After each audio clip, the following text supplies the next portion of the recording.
learning is just more and more about what actually happened here. It seemed to be a combination of the worst circumstances. A group of unarmed young soldiers getting ready to deploy in a confined area. Somebody literally getting up out of a seat and a random violent action. We must remember, these are young men and women who are preparing for the worst overseas. They never expected this kind of chaos to attack them at home.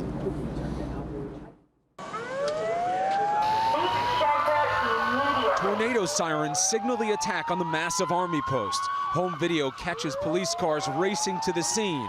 At 1:30 p.m., gunfire rings out near the heart of Fort Hood at the Soldier Readiness Center, where those about to be deployed go for medical treatment.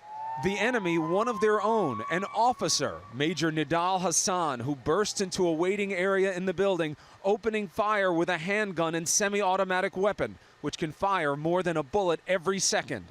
Allegedly, Hassan shoots 2 private security guards early on to make it easier to kill. He shoots over 40 people, 13 of whom would die. The victims are sucked into the ambush. Soldiers are unarmed and unable to defend themselves. However, in seconds, they adapt and overcome the assault, scrambling for cover and blocking the doors to an adjacent college graduation, keeping 600 plus out of harm's way. Before the shooting spree is even over, jackets, shirts, even clean diapers are used to bandage the wounded. God bless these soldiers and these great Department of the Army civilians.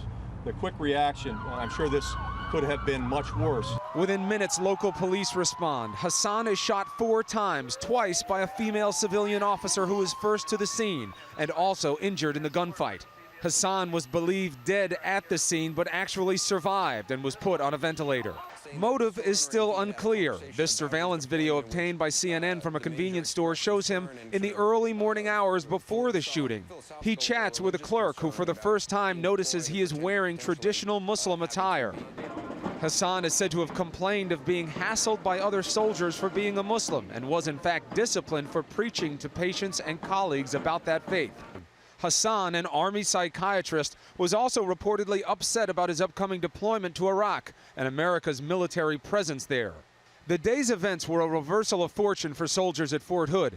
Usually it is those at home worrying about those abroad. Instead, with the base on lockdown, children kept inside classrooms, and police on every street, it was those off base desperate for information. Yeah, that's my husband texting me right now from Iraq. So the guys over there just found out what's going on.